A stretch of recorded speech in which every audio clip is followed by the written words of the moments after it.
Hollywood, California, Monday, November 2nd.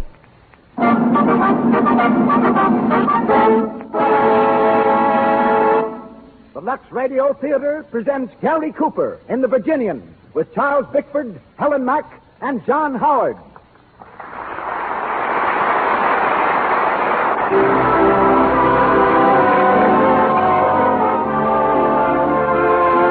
Lux presents Hollywood.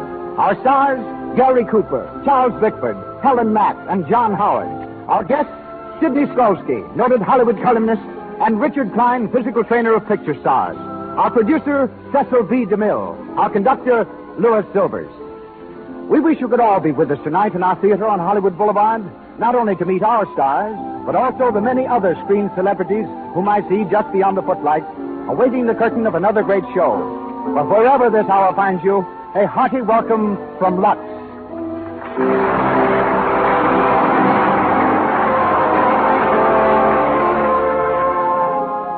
This program comes to you with the good wishes of the makers of Lux Toilet Soap, the soap preferred by 9 out of 10 Hollywood stars, and is yet so inexpensive that every girl can use it every day.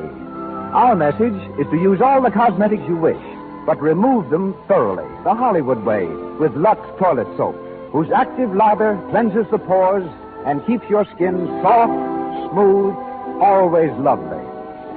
Our show opens with word from our producer. Ladies and gentlemen, Mr. Cecil B.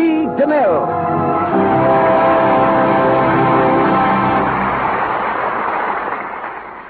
Greetings from Hollywood, ladies and gentlemen. Here in the hometown of movies, we're so used to stars who grit their teeth, clench their fists, and crash their way into the limelight, that a man as shy and human as Gary Cooper is a complete novelty. On a Hollywood soundstage, he's as refreshing as a breeze off the prairie. Last month, the Cheyenne Indians up in Lame Deer, Montana, tried to give him a name. They called Gary Comaced. He was mighty pleased to become a member of the tribe until he discovered that his new name means tall, handsome one. Gary was an unknown actor in westerns when he was called in by the Paramount Studios for a screen test.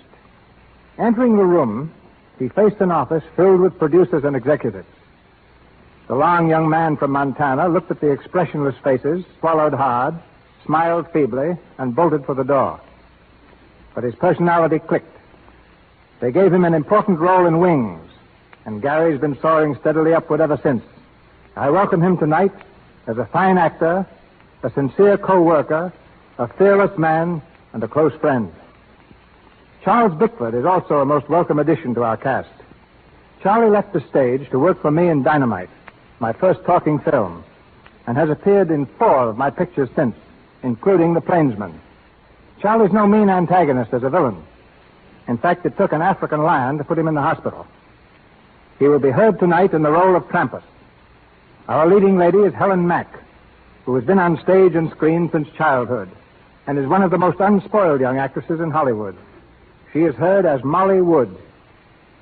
The role of Steve is played by John Howard, co-star of the film Valiant is the Word for Carrie.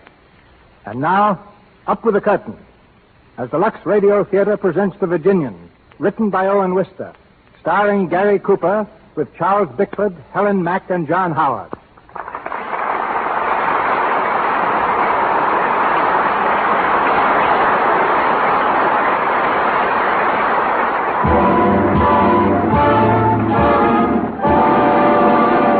Wyoming, in the early 1900s.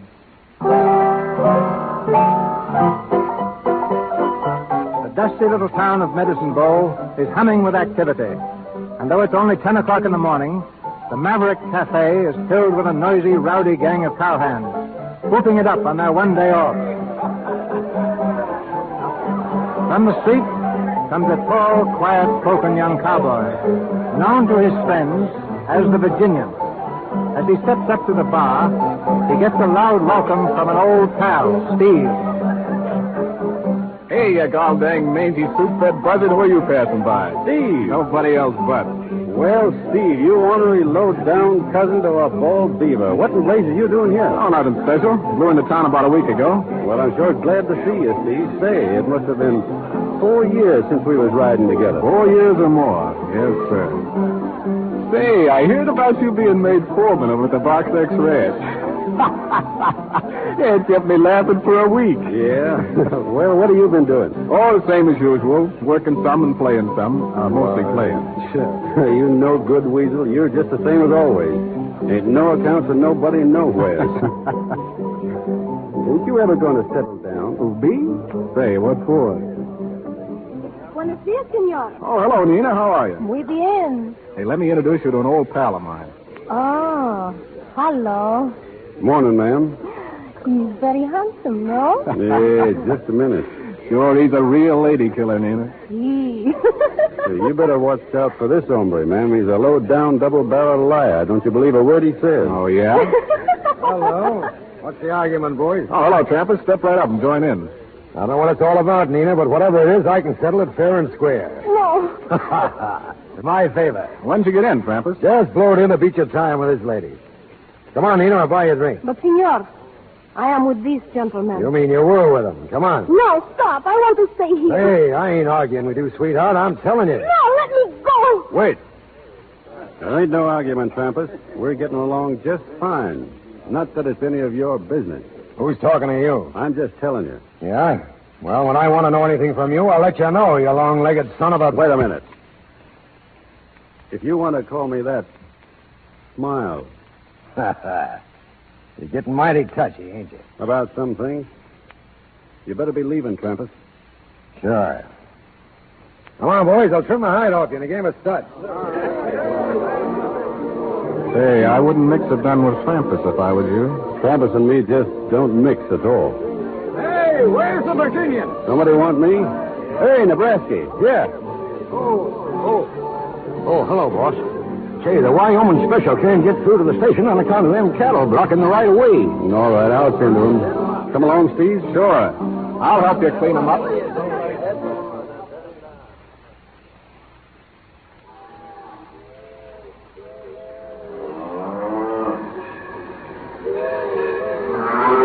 Get up there. Get on. Hey, head them this way. All right, Nebraska. Show 'em along. Oh, get along there, you. Get along there, Well, I guess that fixes it. Thanks, Steve. Well, look at who's here. Where? That girl over there. Just got off the train, I reckon. Hey, she sure is a fine-looking female. Yeah, I'd kind of like to make her acquaintance. I seen her first, Steve. Hey, what's the matter with her? There, she's backing up like a scared calf. Hey, look at her. She's scared of that milk cow down there. Hey, man, that cow won't hurt you none. Wait, Steve. I'll go and rescue the fair lady. Rescue her? From what, a moo cow? Don't stop me now. Oh, get away. Get away, please. Oh, get away, I said. Ho! Get out of here. Get out of here, you ornery devil. Go on. Go on, get out of here.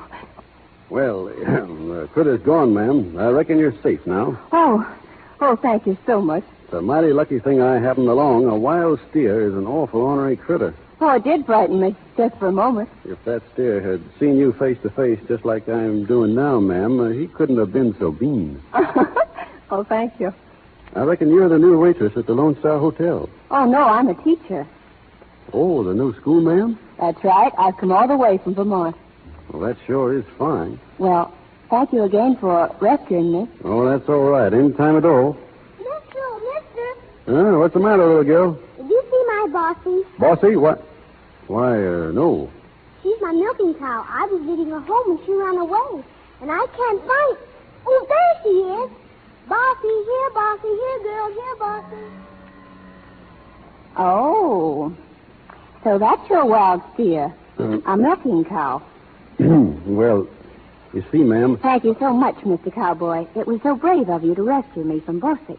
Well, look, ma'am, it was like this. Don't you think you'd better go and rescue that little girl? I'm sure she'd be quite impressed. But if you tried to make a fool of her, she'd probably slap your face.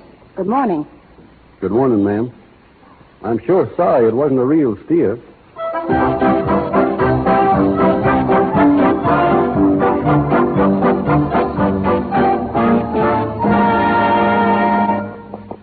My Lulu gal's a daisy. She wears a big white hat. Then I'll bet your life when I'm in town. Easy, boy.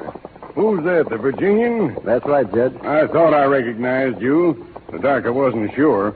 On your way to that welcoming party they're giving for the new schoolma'am, I suppose. That's where I'm heading, Judge. Yeah, me, too. They say she's a mighty pretty girl. Yeah, she sure is. Say, the Valley Ranchers had another meeting this afternoon. About rustlers? Yeah. The patience is plumb give out. I tell you, the country's going to the dogs when it pays a man better to steal than to work. It ain't everybody that's stealing cattle, Judge. Some is, and it's up to us to find them out. You know, Judge, I got an idea that ain't going to be so awful hard once we set our minds to it. What do you mean? You got any suspicions? Maybe. Who? Well, it's only a suspicion, Judge. Cattle rustling's a nasty thing to pin on a man unless you got proof. Tell me who it is. I'll get the proof. No, I reckon I'll wait a while, and if I was you, Judge, I wouldn't say nothing about it at the welcoming party. No use spoiling the schoolma'am's first social gathering.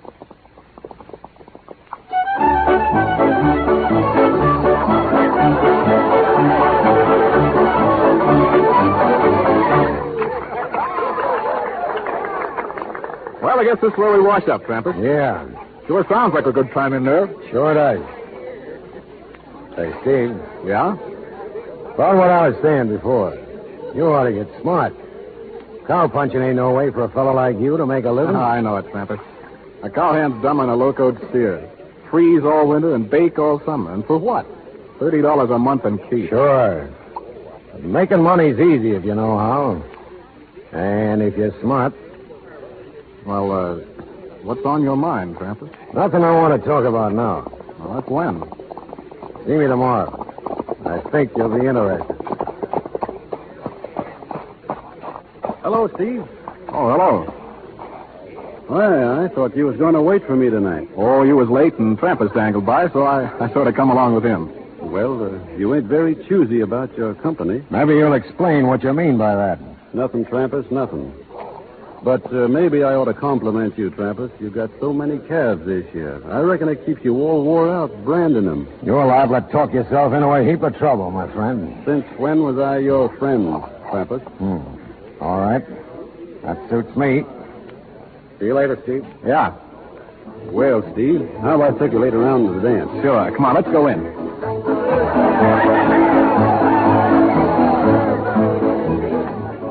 Hey, there's your new schoolma'am over there. Yeah. Hey, she looks mighty pretty in her Vermont dress, don't she? Say, she'd look good in an Indian squaw blanket. Well, here goes, Steve. You gonna ask her for a dance? And I'm going to get it. Evening, ma'am. Oh, good evening. Would you care to try a turn at dancing? Huh? I said, would you care Yes, to... I hear you. You're from Virginia, aren't you? Yes, ma'am. That is, I was born there. I always thought that Southerners had such good manners. That's correct, ma'am. Leastways, they should have. Well, in New England, where I came from, a man always asked to be introduced to a lady before he asked her to dance. I ask your pardon, ma'am. Will you excuse me for a minute? Certainly. Thank you, ma'am. Hey, Shorty. Yeah? Come here. Yeah, what do you want? You know the new school, ma'am? No, sure I know her. Well, I want you to introduce me. Formal-like. Sure. Yeah, come on over. Thanks, Shorty. Oh, Miss Wood. Yes. Miss Wood, I'd like to present an old friend of mine to you. We calls him the Virginian. Very pleased to meet you, ma'am. Oh, yes. You're the gallant young man who rescued me from the tame cow. What's that? Tame cow? That's all right, Shorty. I'll see you tomorrow. Huh? Oh, yeah. Yeah. Well, so long, boys. Well, Well, would you like to dance, ma'am, or should we sit down? thank you. I am a little tired. I'd rather talk than dance. Can't talk and dance at the same time anyway. Should we go outside? Very well. Wait, ma'am.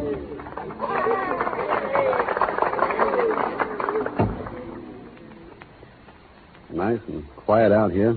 Yes, isn't it? Yeah, sure is. Miss Wood, there's something I'd like to say to you. Do you mind if I say something first? No, ma'am. I suppose you feel very proud of yourself for what you did the other day. Yes. No, ma'am. Well, you ought to be ashamed of yourself. No, ma'am. Yes, ma'am. Is that all you can say? Yes, ma'am. No, ma'am. Well, I don't think you're a bit funny. Yes, ma'am. Stop it. Well, that's better. Now we're going to get along fine. You said you had something to say to me. Well, I reckon you said it already. I was just going to apologize to you on account of acting up like I did about that scout. Oh, I see. Now that's all over, and we've been formally introduced and all. I'd like very much to go riding with you someday. Oh, would you? Yes, ma'am. You ain't afraid of me, are you? Oh, why should I be?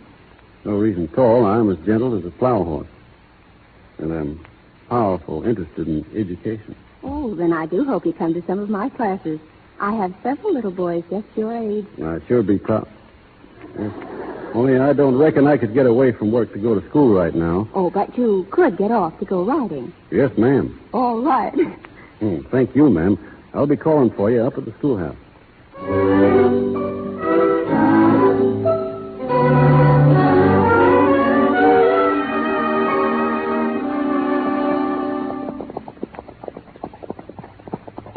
Well, how do you like the new horse? Oh, she's marvelous.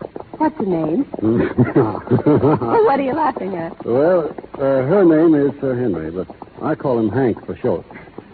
Well, he's a nice horse. You want to get off here for a while? All right. Easy now.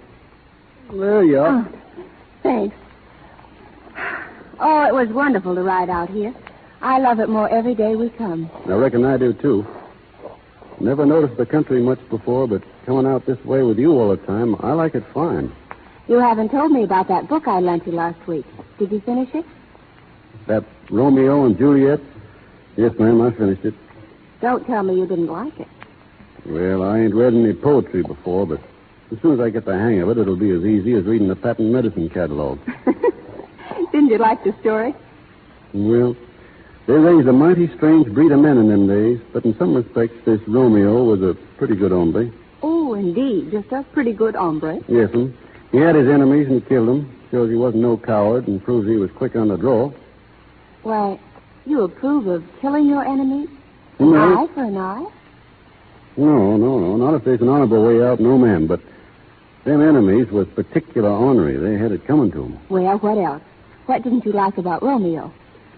I didn't like him in that balcony scene. The balcony scene? Why, that's the most famous scene in the play. Maybe so, but not for me.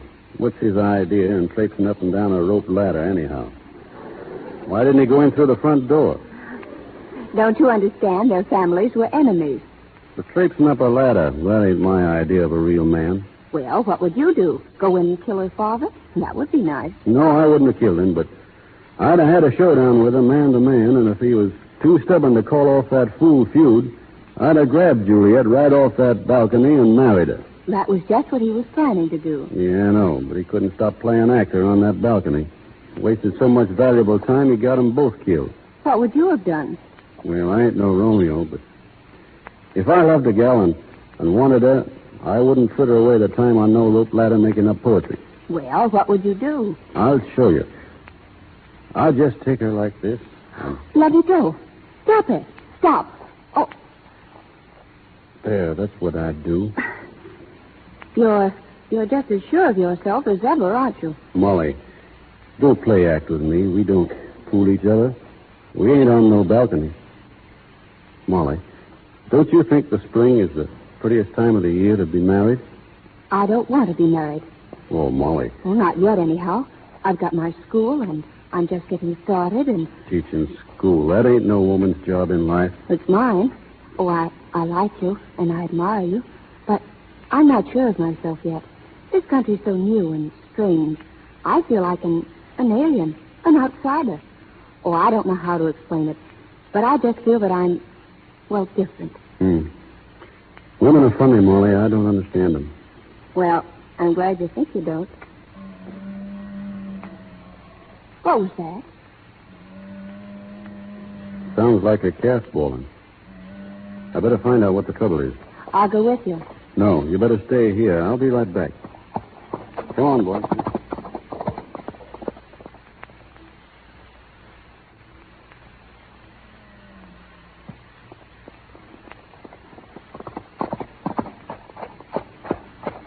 Hello, Steve. Oh, hello.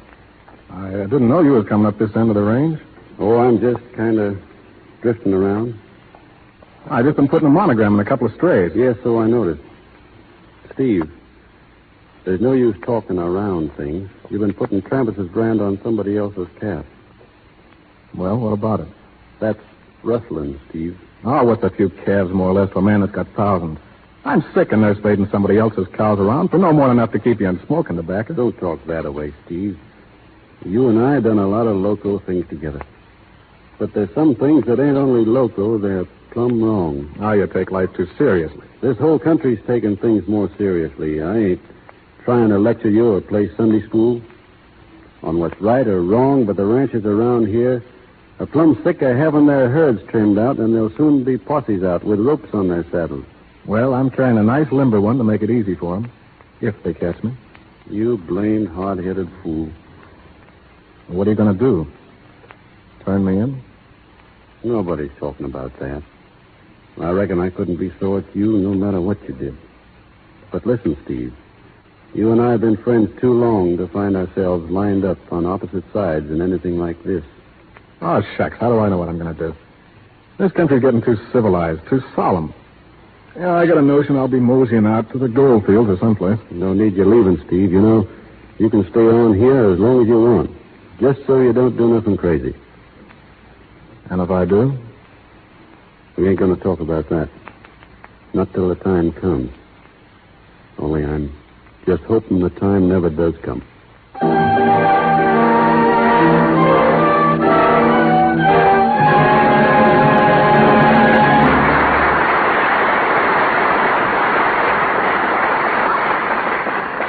Gary Cooper will be back in just a few moments to continue the story of the Virginian. But now, let's go to the airport in Burbank, out beyond the huge Warner Brothers studio. As the 5:30 plane takes off for New York, in the crowd are two girls. Let's listen. A pretty important letter, all right, that we should drive way out from Hollywood just to send it off in the 5:30 plane. Is it important? It's an airmail special delivery to Bill Butler. Oh. Anyway, I think it's fun to see planes off. A lot of other people do, too. Look at the crowd. What? Well, they're not looking at the plane. No. Look at those mics and lights over there. Oh. They must be shooting a picture. Yes. Isn't that Ann Southern? Yes, it is Ann Southern. Oh, doesn't she look like a million? Some snappy suit she's wearing. Some snappy complexion, too. I wish I had one like it. Ann Southern's complexion does look lovely. It will continue to look soft and smooth and clear because this youthful star protects it. She knows that enemy to good looks, cosmetic skin, comes when you're careless. Here's what this charming star says. Of course I use cosmetics, but I don't risk unattractive cosmetic skin. I use Lux toilet soap because then I know I'm safe. That's good advice for you. Lux toilet soap's lather is active. It removes every trace of dust and dirt, stale rouge and powder that might remain to choke the pores.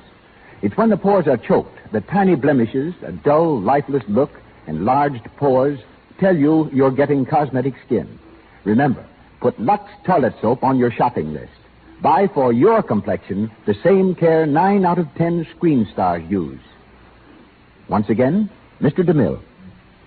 We continue with The Virginian, starring Gary Cooper, with Charles Bickford as Trampus, Helen Mack as Molly Wood, and John Howard as Steve.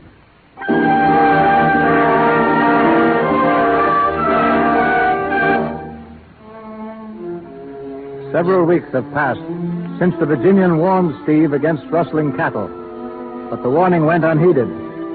We find Steve now with Trampus and 2 other men engaged in running a herd. It's late at night, and they've made camp in a rugged hideaway deep in the hill country. Trampus, squatting beside the fire, gloats over their victory. Not so bad, eh, boys? 300 head of cattle worth more than 75 apiece. Better than herding for a living, ain't it, Steve? Hey, I'm still herding them cows. We've been running them hard all day long. This ain't no picnic at all. You'll have your picnic, Steve, when we cash in on 'em. Hey, Pedro. See? Put another stick on the fire. Yeah, wait a minute, Trampus. I'd let that fire be. It's big enough now. If anyone's following us, they'll see it show us shooting. What's eating you, Jim? Getting scared? Well, ain't no use asking for trouble. Let the fire alone. Hey, listen. When I want a fire, I'm going to have it. If there's anybody following us, there's 40 miles back, cooling their heels. Yeah, hunting for cow tracks underwater. Well, I'm going to dangle down the ravine, see how Greasy's getting along. Night herding them critters. Right back, Steve. All right. Listen, what's that? Hey, ain't you never heard cattle before, Jim? It sounded like they was being disturbed or Oh, something. calm down, boy. You're all on edge. Sure, everything is all right. Yeah? Maybe. But I'll be glad when we get rid of them cows, I'll tell you that. What if they do catch us? You can only die once. Yeah, what's life anyway? A few winters waiting for spring, a few summers wishing they'd last, and then your little 6x3, 6 feet under the ground, that's all. Might as well be now as later. Well, that ain't the way I feel about it. I ain't itching to die just yet. Ah, come on, let's think of something cheerful. Sure, we sing something to cheer you up. Now, boy, Pedro, make it low and sweet. Cuando sale de la baña, valga mi Dios.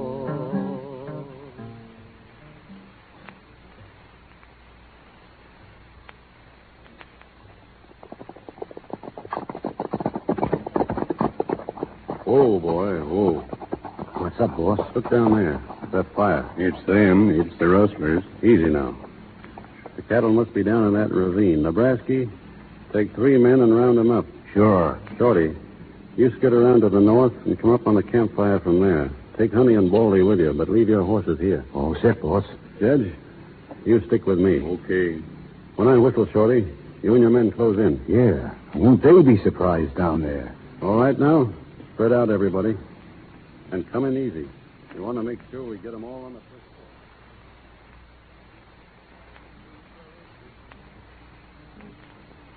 floor. Ay, tu dami amor, ay, que venti conmigo, Chelita, a donde vivo yo. Atta boy, Pedro. I always liked that song. What was that?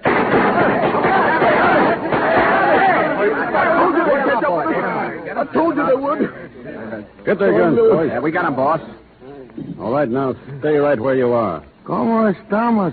Where are you calling cards, boys? Thanks for the ditty, Pedro. It was real entertaining. Hello, Steve. Hello. I was afraid I'd find you here. Yeah? I warned you, Steve. Sure, it's all right. Well, where's Trampus?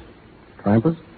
Oh, he ain't here. Me and Pedro and Jim were hunting by ourselves this trip. With 5 cups over there on the rock, you must have been drinking with a cup in each hand. Hey, boss. Boss. Oh, here. Hey, we got the cattle all right, but whoever was tonight herding them ducked. We'll get them later. What do we do now, boss? I say string them up. Now, wait a minute. You got anything to say, Steve? Oh, I guess not. You're sure of that? Yeah. All right, boys. You know what to do. Sure we do. Let's have your rope, Shorty. Now, there's a good tree right over there. No, I don't want to die. I don't want to die, sir. But I tell you, I don't want to Oh, die. shut up, Jim. You got to take your medicine graceful. Well, come on, boys. I guess we're all set.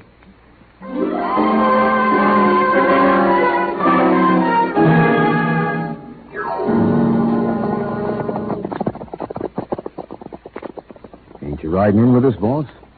No. I'm staying here, Shorty. I got things to do and things to think about. I know how you feel. About Steve, I mean. He was my friend, Shorty. I know. He sure went game, though. Not a whimper out of him. He never even looked at me. Not once. He never said a word. I reckon he wanted to, boss. You see, when he was getting things ready, Steve gave me his gun. He said to give it to you, boss. To me? Yeah. There's a note that goes with it. He wrote it while he was waiting. Give it to me. Here it is. I can't see so good. Would you read it to me, Shorty? Sure. It says, so long. I couldn't have spoke to you without playing the baby. Steve. Steve. Well, will you be riding in now, boss? No, you go along. I'm heading over to Lost Valley. What?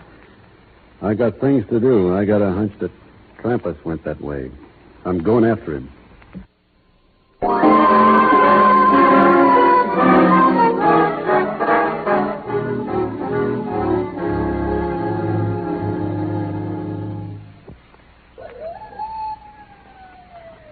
Keep your head down, Greasy. See? Be sun up soon. I ain't taking no chances of being spotted. We gotta get away from here. They haven't Pedro and Steve and Jim. We gotta get away, Crumpus. We'll make it all right. We gotta watch our steps. Now, take it easy. We'll stay here till dark, then we'll head south. After that... Crumpus. What's the matter? Crumpus, look down there. Someone is coming. Keep low. Ha-ha. Well, if that ain't the Virginian. See, the Virginian. He's alone. Yeah. Hand me that rifle. Here. Out all by himself, eh? Looking for me. Well, he's looking for the last time. You hit him. He's down. Come on, Greasy. I reckon we can start moving now.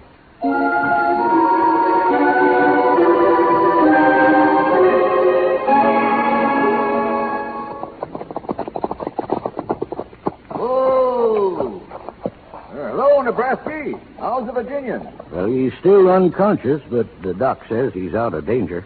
Did you bring the medicine? Yeah, here it is. Say, you know the Virginian ought to be in a hospital. A schoolmom's house ain't no place for him. Well, what'd they fetch him here for anyway? Well, they didn't fetch him. His horse brung him. Right over there to that door. His horse? Funny, ain't it? No, it ain't funny. Say, he's been hanging around here so much the horse thought it was home. Shorty, did you bring the medicine? I got it right here, ma'am. Oh, thank you. No, you ought to get some shut-eye, ma'am. You look all wore out. Oh, I'm all right. I'm not a bit tired. Anyway, there's too much to do. You're sure taking good care of him, ma'am. As long as he gets well, that's all that counts. Yes, ma'am. Oh, Nebraska, I meant to ask you. Have you seen Steve around? Steve? Why, ma'am, Steve... No, ma'am. We ain't seen Steve lately. You see, he don't work for the Box H no more. Oh, I thought it was funny he hadn't come around. Well, if you see him, tell him his gun is here. The Virginian had it with him that night. Yes, ma'am. Yes, I sure will tell him. That is, if I runs across him. Thank you. Excuse me, boys. Say, don't she know Steve was... I meant to warn you about that. She don't know a thing. Thought it might be better if we didn't say nothing. Yeah, sure. Yeah, she ain't used to things like that yet. She knew Steve pretty well. She'd be pretty upset if she knew the Virginian had a hand in on it.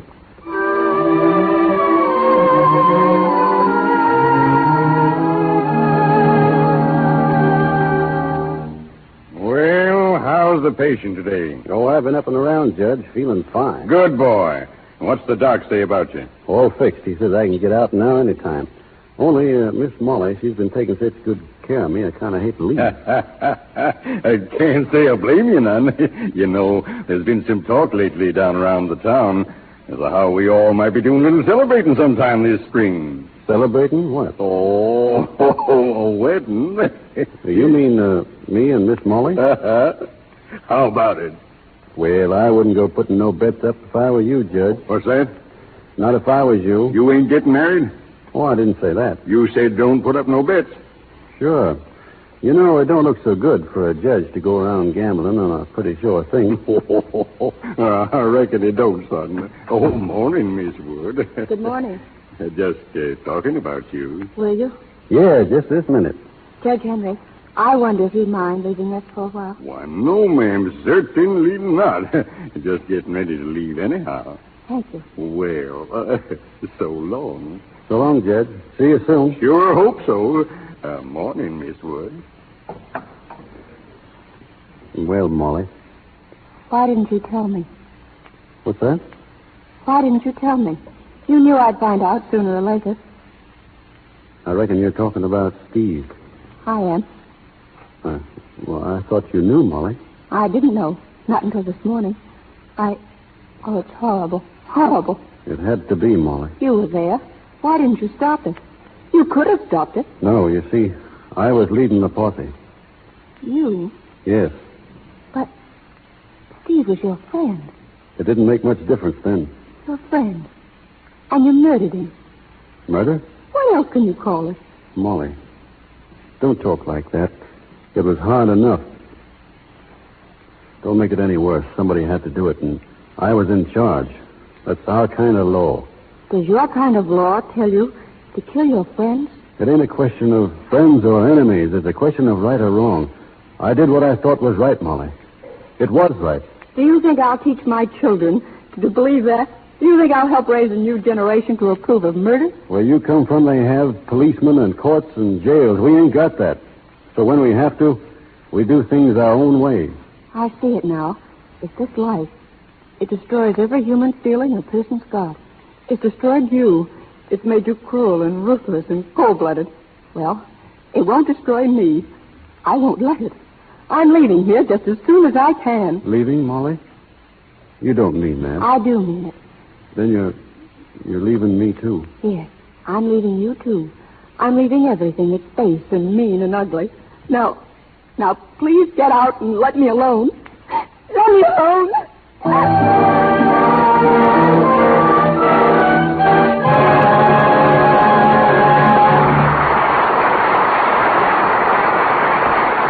We pause for station identification. This is the Columbia Broadcasting System.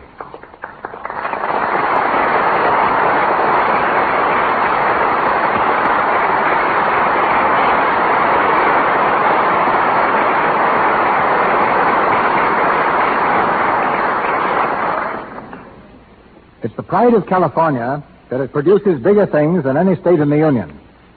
Hence, it was with consternation that California learned some 30 years ago that a baby had been born in Maine, weighing 16.5 pounds. His precocious muscles rivaled those of the mythical stone crusher, Paul Bunyan. There's a legend back in Maine that when his mother took the heavyweight infant for his first ride in a perambulator, the baby leaped from the carriage and, bowing gracefully, said, "Come on, Ma, you get in and let me push." That may be a tall story, but I can vouch for the fact that he was a United States Marine when only 14 years old, and 3 years later was a strong man in vaudeville. Today, California at last claims him, not only as physical director of Paramount Studios and a radio physical trainer, but as a singer and little theater actor as well. Ladies and gentlemen, Richard Klein.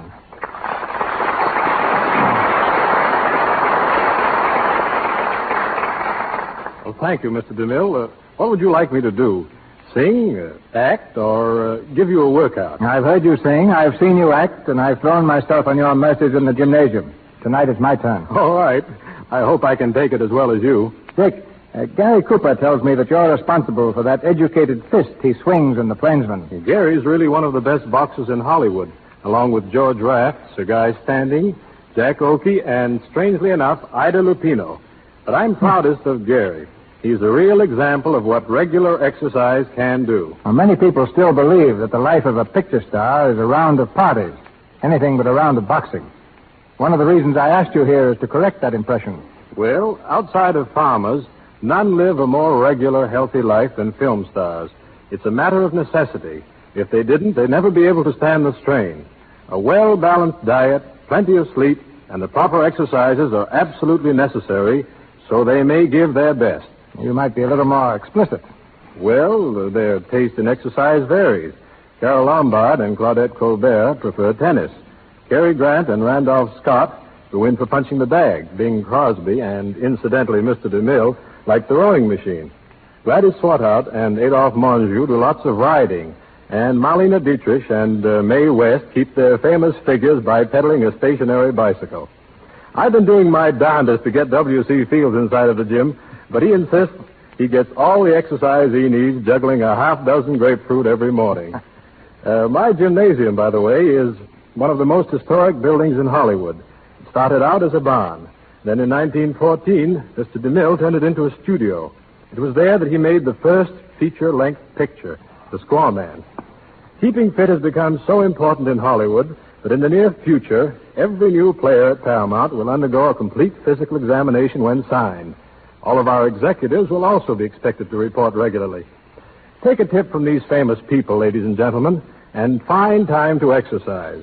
I guarantee you'll be amazed at how much more work you'll be able to accomplish, how much better you'll feel. Do your exercising where you can step into a shower immediately after. And if you want to get the ultimate good from both exercise and shower, my advice is to use Lux Toilet Soap. I believe in physical culture of the skin as well as the rest of the body. It's part of my business to know what's best for a healthy skin. Lux never leaves the skin dry, as many soaps do. It has a pleasant aroma, and its cleansing qualities are distinctly superior. You can be pretty certain that when the stars go for something the way they do for Lux soap, it must be good. And thank you, Mr. DeMille, and so long. Good night, Prodigy. And now, back to the Virginian, starring Gary Cooper with Charles Bickford, Helen Mack, and John Howard.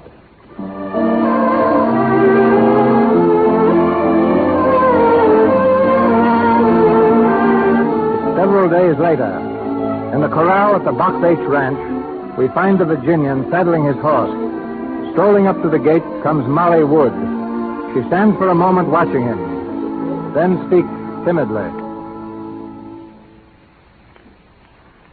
Good morning. Molly. Good morning, ma'am. May I come in? It'll be a pleasure to have you, ma'am. Oh, thank you. You see, I didn't leave after all. Yes, ma'am. I changed my mind. I'm going to stay. Are you? Well, aren't you glad? That all depends. You see, folks has to be made for this country. It's rough, and it's wild, and it takes a strong stomach to stand for some of the things that go on out here. If you can't stand it, it's best not to stay at all. You think I'm a weakling, don't you? No, ma'am. I just don't think you understand our side of it. Perhaps not, but I've decided to try. I've been doing a lot of thinking since the other day. I've looked around me at people like Judge Henry and Shorty and Nebraska and their wives. People like that can't all be wrong. They're kind and good. Yes, ma'am, they are. But they don't ever let themselves forget the reason they're here. They're building a new country, ma'am. It's a big job. I know, and that's why I'm staying. I want to help. Well, we sure need it, ma'am. Any help at all, and yours will be right welcome. Thank you. And now will you forgive me for what I said to you? Forgive you? Well, that's easy. And will everything be just as it was between you and me? That's up to you, Molly. I want it to be. I've been wanting it, too. Oh, darling.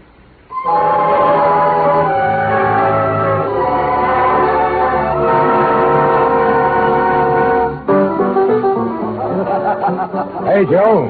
Joe. Oh, hello, Krampus. Ain't seen you around here for months. Yeah, I've been traveling. Set up around, Joe. Sure. Hey, Greasy, come and get it. Hey. Hey, Joe, town's getting mangy with cowhands. What's up? Day? No, a wedding. The Virginian's getting hitched to the new schoolmarm. The Virginian, huh? You think he would marry her? I heard she saved his life. Yeah, I do seem to recollect something about him being shot a while ago. Injuns, wasn't it? Yeah. Somebody plugged him in the back. You don't say. Too bad it didn't finish him for good. Come on, Greasy, drink up. Yes, talk,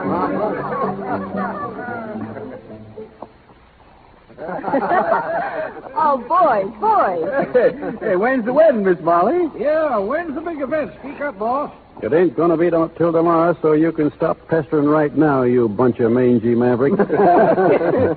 Say, Miss Molly, do you mind if we borrow him for a spell? Well, can I trust you? Oh, we'll all be very good. Pretty good. Not too good. Which is the honest man? Not one of them. Well, all right. I'll trust all of you. You can borrow them, but not for too long. That's fine. Go on ahead, boys. I'll meet you in a couple of minutes. Yeah, see you over at Joe's place, boys. Right, You don't mind me going with him, do you, honey? Well, of course not. The boys have their rights to you just as much as I have. I won't be long, anyhow. We'll have plenty of time alone where we're going. We'll travel west till we find just the place we want to make our home. I hope you'll never be sorry. I hope I'll always be able to make you happy. And to keep you happy. That's going to be my main aim in life. Oh, I love you. Well, you better run along now. The boys are waiting for you. Yeah, come on.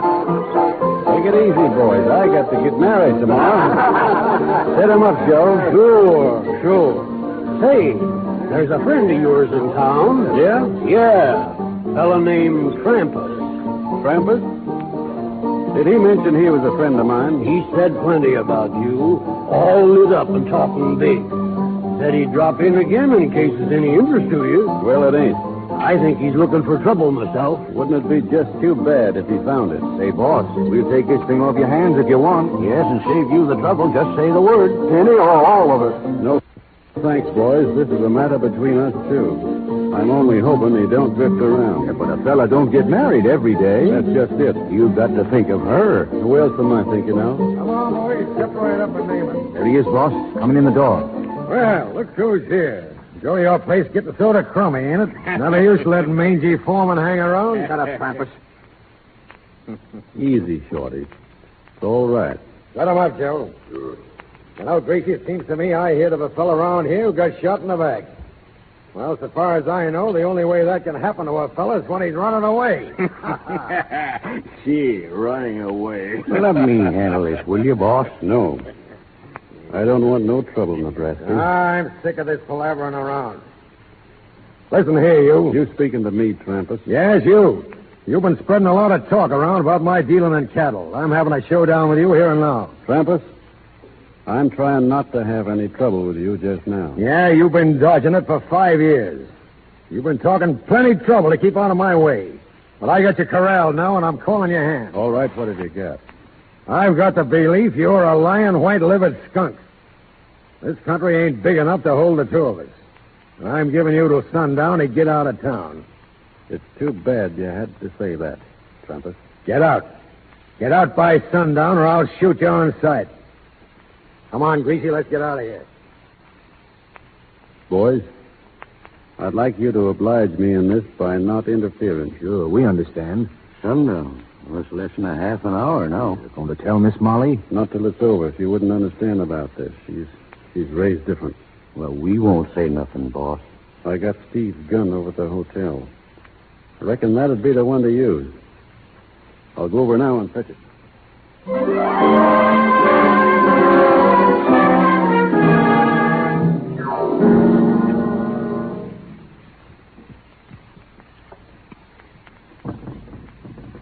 Come in. Oh, here you are. Sure, Molly. Oh, it's been so terrible waiting for you. You heard about Trampus being in town? Everyone's talking about it. They say you've got to leave by sundown. I wanted to run out and find you, but I didn't. I waited quietly in my room. I'm sorry you had to be worried, Molly. It doesn't matter. Nothing matters except that you're here. Let's don't think about it. What shall we do now? Now? Nothing now. It ain't quite sundown yet. What? I know it's a heap worse for you. I wish you didn't have to wait alone. But it won't be for long. Why, what do you mean? I did my best. I let him say things to me no man ever said before. If I hadn't been thinking hard of you, I reckon I'd have killed him then. I gave him a chance to quit, but he'd gone too far. It'll have to go on now. What are you going to do? I'm not going to let him shoot me. But we can go away. It's not too late. You can go away and leave him here. I've got to stay. Oh, no, there must be something else. There must be. Well, I think what it means, killing in cold blood. You don't think I want to do this? Oh, I tried to forgive the other killing, those cattle thieves and Steve. I forced myself to think of it as you did, law and order. But this isn't the same. You don't have to do this. If folks came to think me a coward, I couldn't look them in the eye ever again, or you either. Oh, that's just pride. I don't know what you call it, but it's something in the feelings of a man deep down inside. Something a man can't go back on. If anybody happened to say I was a thief, I couldn't let him go on saying it. It wouldn't matter what other people thought. But I'd have to know inside of me that I thought enough of my own honesty to fight for it. Then it's to be like this always. When will it ever end? There'll always be killing to do until this country ain't a meeting place for men like Trampus. Then think of us. Our life together. That's what I am thinking of. Your life has always been your own. But now it isn't. You've given it to me. Don't take it away. I can't think of that now. If you do this, there'll be no tomorrow for you and me. I'm sorry, Molly. It's got to be done. Oh, no, don't go. Come back. Please come back. You can't leave me like this. You can't leave me.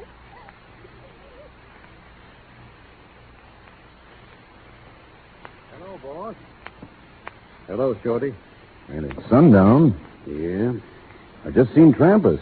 He's in Joe's place. Yeah? I guess I'll take a walk down that way. Listen, boss. Stay on the sidewalk. You don't want to be stepping in one of them mud holes when you're taking aim. I'll be all right. I'll walk with you a piece. That is, if you don't mind. Of course not. Come on. Watch out for the loose boards, boss. This walk is full of them. I'll watch it. You feel all right? Fine. We're all with you, boss. I know it. There he is. Just coming out the door. He sees you, boss. Yeah. I'll go on from here alone, Shorty. Sure, boss, and lots of luck. Thanks.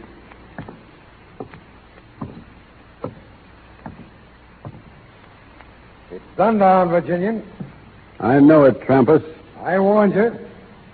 Well, I'm waiting. You won't have long. Bossy, all right? You never touched me, Shorty.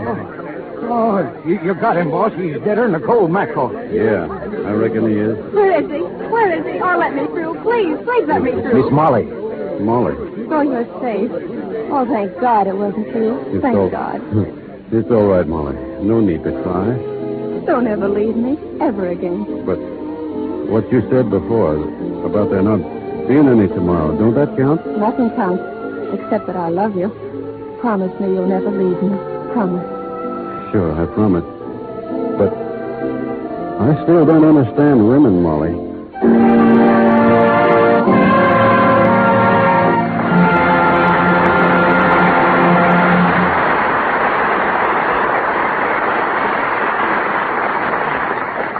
We take our leave of the Virginian, but not of Gary Cooper and Helen Mack, who come back to the microphone a little later. Activities of the motion picture world draw more newspaper men to Hollywood than national affairs draw to Washington. Outstanding among them is Sidney Skolsky, whose column Hollywood appears daily in the New York News and in many other papers here and abroad. Formerly author of the column Tintype in the New York Sun and Behind the News in the Daily News, Sid has also been press agent for such dispensers of beauty as Sam Harris, Earl Carroll, and George White. He would probably be offended if I said he is the best-liked film reporter. Sid is a member of that resolute minority who believe in hewing to the line of news and letting the quips fall where they may. Ladies and gentlemen, Sidney Skolsky.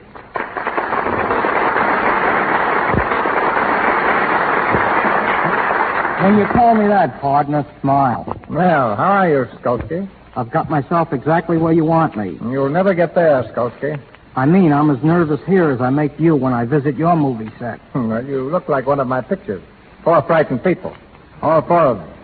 I sound like a straight man, and when a columnist goes straight, that's something. That'll be enough, Skolsky. Get on with your Hollywood wash. Pretty subtle. Nobody'd ever think you were talking about Lux. Can you do better? Well, I don't use publicity blurbs in my column, and I don't intend to start with this program. But I can truthfully say I've seen Lux soap in homes of movie stars that I've visited. And I don't believe actresses keep Lux around for the same reason they keep emeralds. Well, now that you're here, make the worst of it. Don't worry, I will. Hollywood is a place where Kay Francis now keeps her diary in shorthand, where Gloria Swanson has 8 photographs in her bedroom of Gloria Swanson. It is a town where you need an umbrella to walk through a mist. It is a town where Hugh Herbert, leaving a party, said to the hostess, "I had a lovely evening, but this wasn't it." Where Francis X. Bushman, who was once the Clark Gable and Robert Taylor of his day, now owns a hamburger stand opposite the 20th Century Fox studio and is still serving his public. But don't get me wrong, I love Hollywood. Hollywood is a place where Victor McLaughlin, playing a scene for his picture, The Magnificent Brute, was told to run up a flight of stairs and then fall when the villain fired the first shot from his gun. McLaughlin failed to do this, and when asked why by the director, Victor answered, "I'm McLaughlin. It takes more than one shot to get me." It is a town where Simone doesn't pull down the shades in her apartment, and rents have gone up in that neighborhood. But don't get me wrong, I love Hollywood. Hollywood is a place where Douglas Fairbanks has his name written on the bands of the cigars he gives you. It's a town where you can drive into a drive-in stand and bring home a cake of ice wrapped in cellophane. Where the first thing Robert Taylor had to do to be a picture star was to pluck his eyebrows. Where at the preview of the picture Pigskin Parade, they had a scene showing girls going to Yale. But don't get me wrong, I love Hollywood. Hollywood is a place where Ginger Rogers, for a wild evening, goes bowling with James Stewart on Wilshire Boulevard. Where John Barrymore gives a great performance, ordering a cup of coffee in the Brown Derby. It is a town where Director Van Dyke, making the flicker Eskimo, took artificial snow to the Arctic.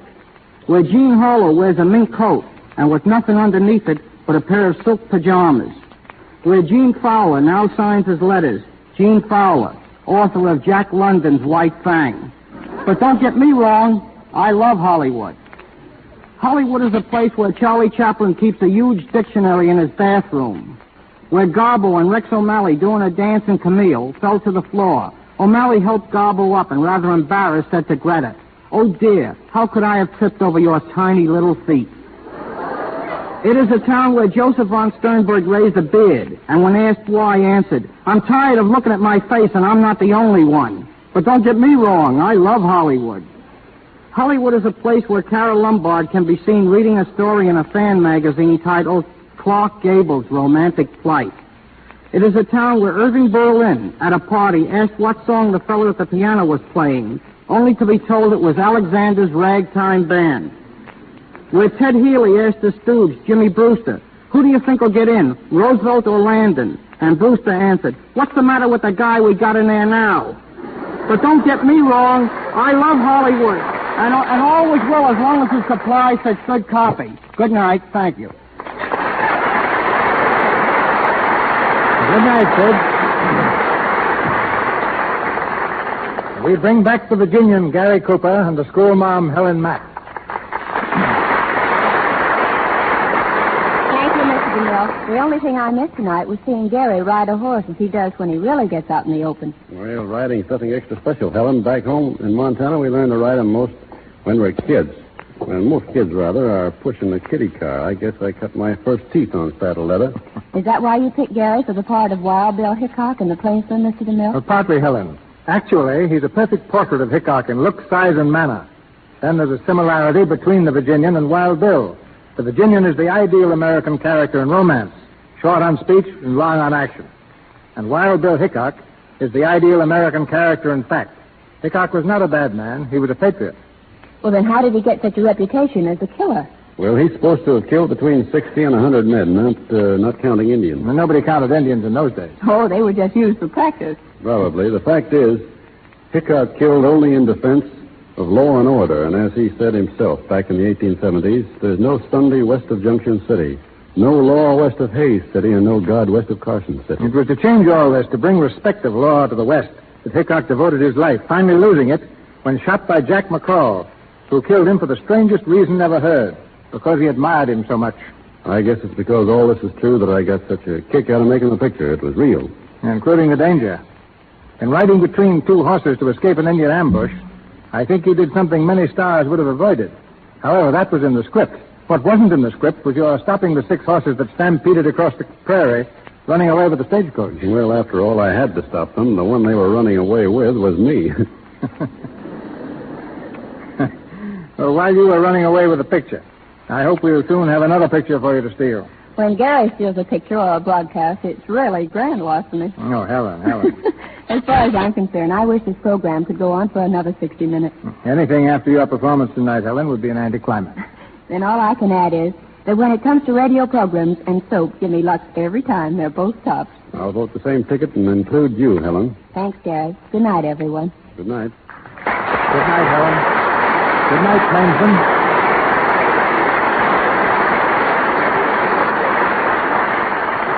Of the thousands of stories that relate the adventures of a modern Robin Hood, none has won such enduring popularity as Alias Jimmy Valentine, which comes to us next Monday night with Pat O'Brien in the title role.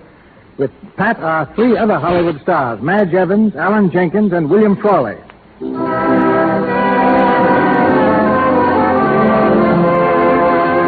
Our sponsors, the makers of Lux Toilet Soap, join me in inviting you to be with us again next Monday night when the Lux Radio Theater stars Pat O'Brien in Alias Jimmy Valentine with Madge Evans and an all-star cast. This is Cecil B. DeMille saying good night to you from Hollywood.